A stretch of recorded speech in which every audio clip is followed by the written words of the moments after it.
On the night of September 8th, 1900, the ocean stopped being a landscape. It became a weapon. In Galveston, Texas, no one was ready. There were no weather alerts, no satellites, no evacuation orders, only wind. At first, it was gentle, then unsettling, then impossible to ignore. Palm trees bent like paper. Windows began to shake. Salt water flooded the streets. But people stayed inside. They thought it was just another storm. They always did, until the sea began to rise. Not slowly, suddenly.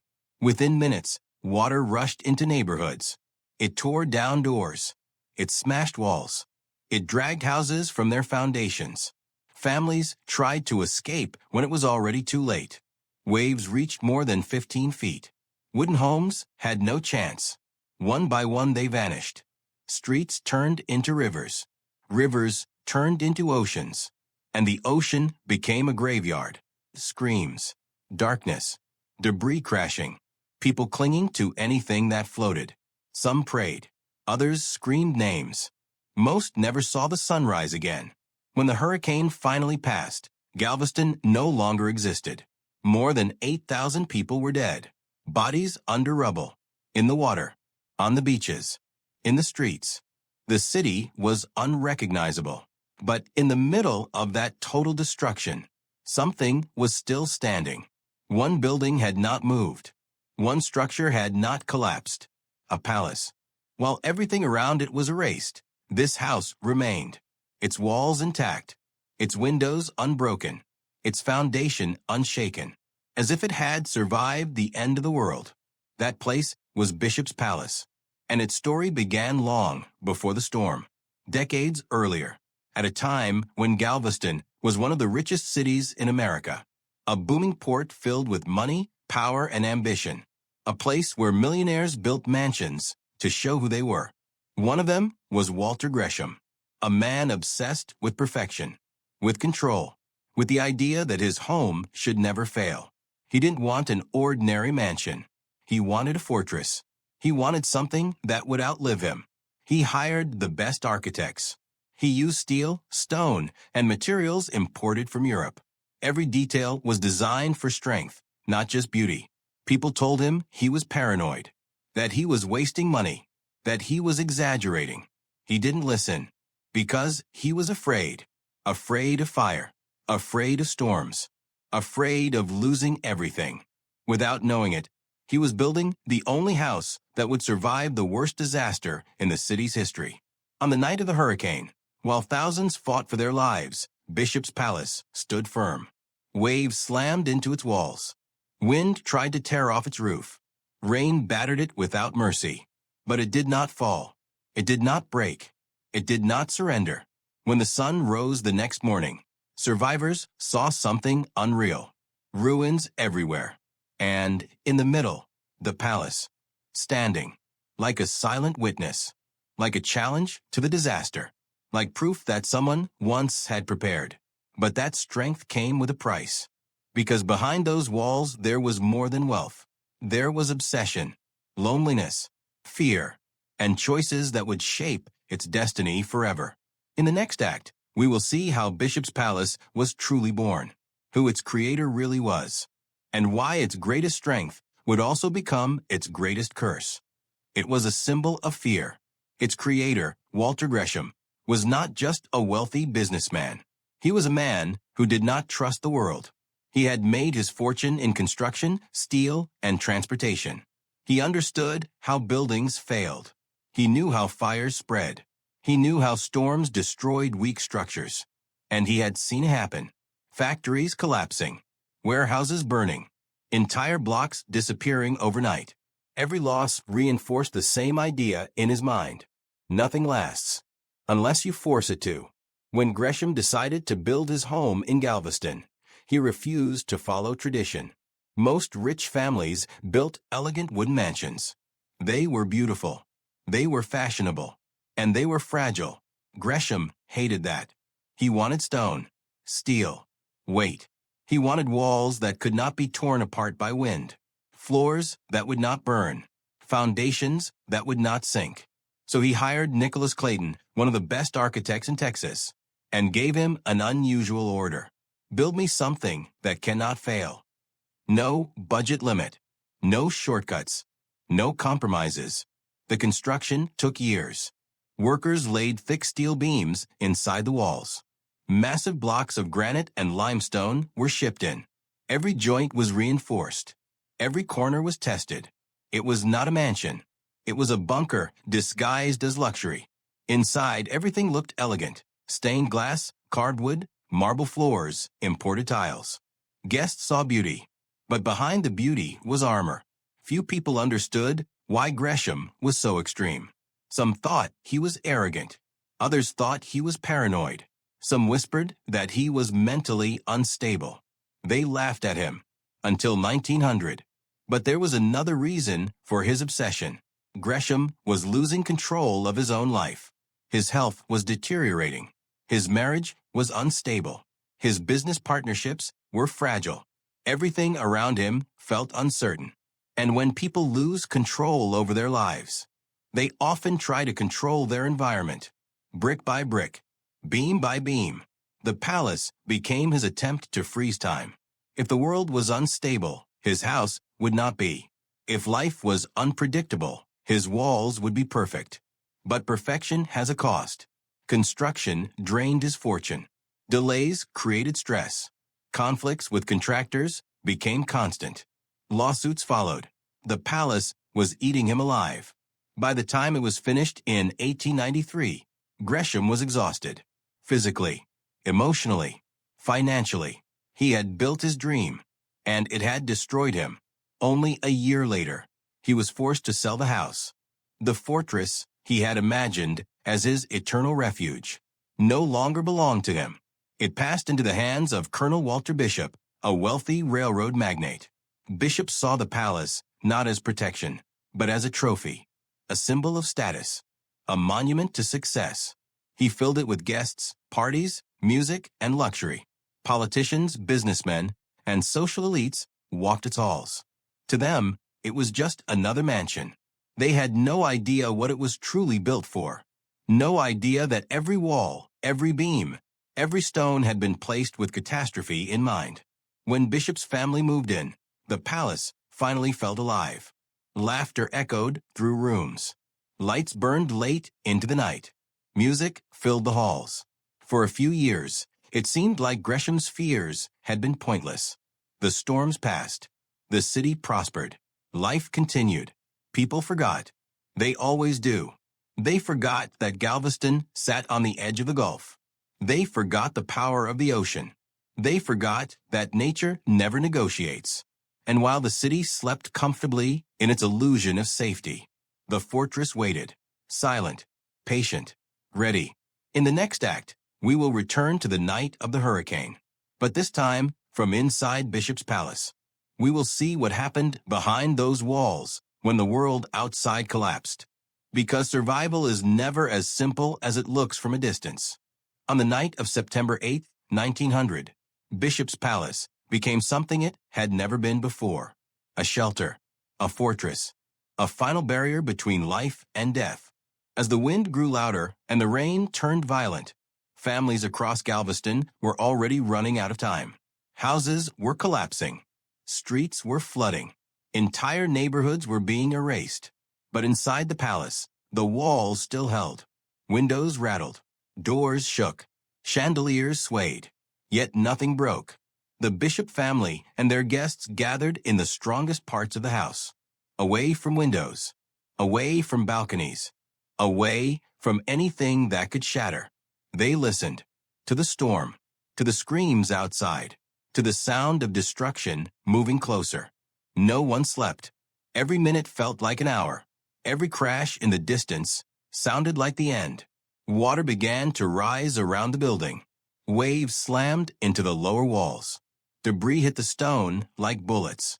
Wooden beams from destroyed homes smashed against the palace and shattered. But the stone did not move. Steel beams inside the walls absorbed the force. The foundation stayed firm. The house resisted. Outside, Galveston was being torn apart. Inside, time slowed. People prayed. Some cried quietly. Others sat in silence, staring at nothing. They all understood one thing. If this building failed, they would die. There would be no escape, no rescue, no second chance. The storm reached its peak after midnight. Wind speeds exceeded 130 miles per hour. The ocean invaded the city. More than 15 feet of water flooded entire districts. Thousands were trapped, drowning, crushed, swept away. From the upper floors of Bishop's Palace, survivors could see pieces of the city floating past. Houses, furniture, bodies. Their home had become an island in a sea of death. And that knowledge was unbearable, because survival is never pure relief. It is mixed with guilt. Why them? Why here? Why this building? Why not the others? Some people inside the palace realized that they were alive only because one man, decades earlier, had been afraid. Because Walter Gresham had been paranoid.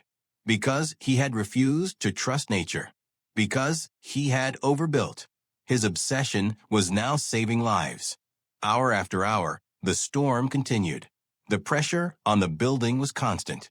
The walls groaned. The roof screamed. But nothing collapsed. At around 3 a.m., the wind finally began to weaken. The rain slowed. The ocean started to retreat. The worst had passed. But no one knew it yet. No one dared to relax. They waited until dawn, until light returned, until silence replaced chaos. When morning came, they looked outside and saw the truth. Galveston was gone. Entire blocks were flattened. Ships lay in the streets. Railroad tracks were twisted. Thousands of homes were piles of wood. The city looked like a battlefield. But Bishop's Palace stood untouched, almost untouched. A few broken windows, minor damage, scars, nothing more. It had survived the strongest hurricane in American history. It had done exactly what it was built to do. And in that moment, the building became a legend. Newspapers called it the castle, the survivor, the miracle house. People traveled from other cities just to see it, to touch it, to understand how it was possible. For many, it was proof that human engineering could defeat nature, that money and planning could overcome chaos, that disasters could be controlled. But that belief was dangerous, because the palace did not defeat the hurricane. It only escaped it. Around it, more than 8,000 people were dead. Families were erased. Generations disappeared. Survivors searched for relatives among ruins and corpses. The city entered a period of mourning that would last for years. And Bishop's Palace became something else. A symbol of inequality, of survival by privilege, of safety reserved for a few. Some admired it. Others resented it. Because while one house stood strong, thousands had fallen. And that contrast never disappeared.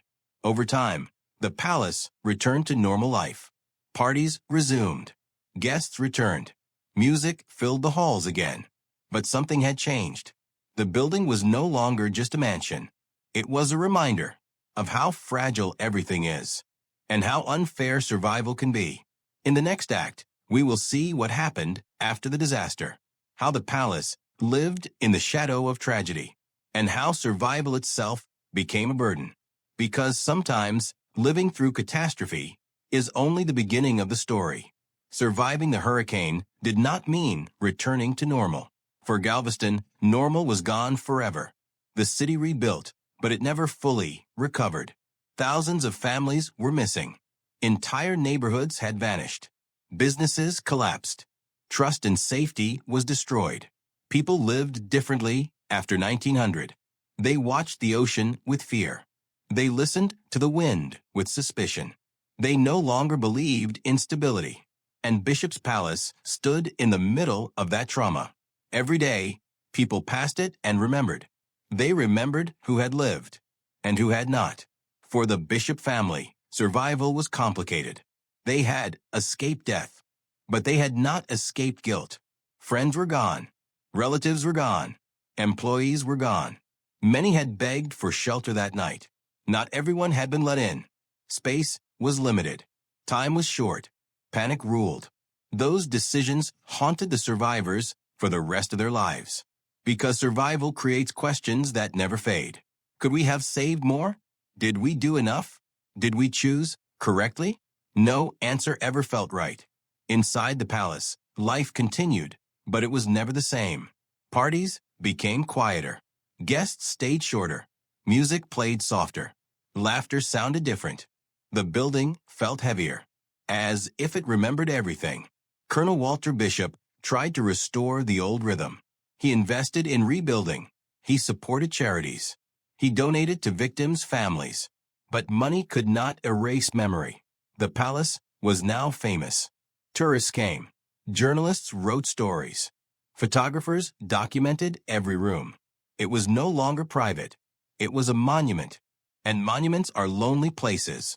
By the early 1900s, Galveston had lost its position as a major port. Other cities replaced it. Trade shifted. Wealth moved away. The city slowly declined. And so did the importance of the palace. After Colonel Bishop's death, ownership changed. Families moved out. Institutions moved in. Parts of the building were rented. Offices replaced bedrooms. Storage replaced salons. Luxury faded. Maintenance became expensive. Repairs were delayed. Restoration was postponed. Slow decay began. Not dramatic. Gradual. Paint peeled. Roof tiles cracked. Windows aged. Time started winning. During the Great Depression, money disappeared. Many historic buildings were demolished. Others were abandoned. Bishop's Palace survived again. Not because of strength. Because of stubbornness. Because no one knew what else to do with it. During World War II, Galveston became militarized. The Gulf Coast was guarded. Submarines were feared. Soldiers trained nearby. The palace watched another generation prepare for disaster. Another kind of storm. After the war, America changed. Suburbs expanded. Highways replaced old streets. New architecture replaced old ideals. Victorian mansions became inconvenient. Too big. Too expensive. Too outdated. Bishop's Palace was seen as a relic. Beautiful, but useless. By the 1960s and 70s, many historic buildings were being destroyed in the name of progress. Developers wanted parking lots, shopping centers, modern apartments. The palace was threatened. Again, there were plans to tear it down, to erase it, to replace it with something practical. Only protests saved it. Local historians, citizens, preservationists. They fought, not because it was pretty, because it was memory, because once destroyed, it could never be rebuilt. In 1977, Bishop's Palace was officially recognized as a National Historic Landmark. For the first time, its survival was guaranteed by law. It was protected, not by stone, by history. Restoration began. Careful, expensive, slow. Workers repaired stained glass, restored woodwork, reinforced foundations, cleaned facades. They tried to return the palace to its former glory. But no restoration can remove emotional weight. Visitors felt it. They walked through halls and sensed something beneath the beauty. A quiet sadness. A distant echo. The building had seen too much. It had outlived too many. It had survived when others had not. And that kind of survival leaves scars. In the final act, we will see what Bishop's Palace means today, why it still attracts visitors, why its story matters, and what it tells us about disaster, privilege, and memory. Because some buildings are more than structures. They are witnesses. Today, Bishop's Palace still stands, not as a fortress, not as a refuge, but as a reminder. Tourists walk through its halls with cameras in their hands. They admire the stained glass, the carved wood, the towering staircases, the perfect symmetry. Many see beauty, few see weight, because this building is not just architecture. It is memory. It carries the story of a city that vanished in one night, of thousands of lives erased by water and wind, of families separated forever, of voices that were never heard again. Every wall remembers. Every corridor holds silence. Every window once looked out on chaos. The palace survived the storm. But survival is not the same as victory. It did not save the city. It did not stop the deaths. It did not change the disaster. It simply endured. And endurance can be misunderstood. For some, Bishop's Palace is proof of human brilliance, of engineering, of preparation, of strength. For others, it is proof of inequality, a place where wealth built safety, while poverty built coffins. During the hurricane, those inside these walls lived. Those outside often did not. That truth cannot be erased. No restoration can polish it away. No museum plaque can soften it. It remains. Visitors rarely think about that when they take photos. They don't imagine the screams in the dark, the floating homes, the desperate hands reaching for anything solid. They don't imagine the guilt of survival, the questions that never disappear. Why me? Why not them? Those questions followed survivors for the rest of their lives. Many never spoke about that night again. Some couldn't. Some wouldn't. Some were never asked. Because societies prefer simple stories, heroes, miracles, happy endings. But Bishop's Palace does not offer that. It offers complexity. It tells us that preparation matters. But it also tells us that preparation is uneven. It tells us that disaster is never fair. It tells us that survival often depends on factors beyond courage or morality. Money, location, timing, luck. All of them decide who lives and who becomes a statistic. The palace also tells another story about fear. Walter Gresham built this place because he was afraid of loss, afraid of collapse, afraid of chaos. People laughed at him until they didn't. His anxiety became protection. His paranoia became salvation. Sometimes the things we are mocked for save lives. But his story is also tragic. He never enjoyed the safety he created. He lost his fortune. He lost his home. He lost control.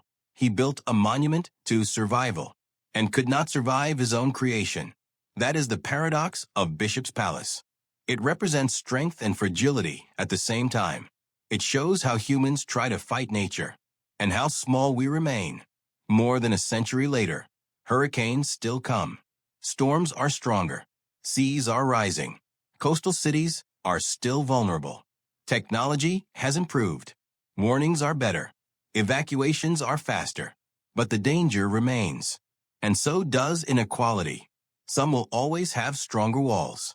Some will always have nowhere to go. Bishop's Palace forces us to face that reality. Without speeches. Without politics. Without slogans. Just stone and silence. It stands because people decided it mattered, because they chose memory over convenience, because they refused to erase the past. And that choice matters, because forgetting is easy. Remembering is work. This building asks us to remember that disasters are not just natural. They are social. They reveal who is protected and who is not. They show the true structure of society when everything else collapses. Bishop's Palace did not defeat the hurricane. It simply survived it. And in doing so, it became a witness to fear, to loss, to inequality, to resilience, to the price of safety, and to the fragile line between standing and disappearing forever.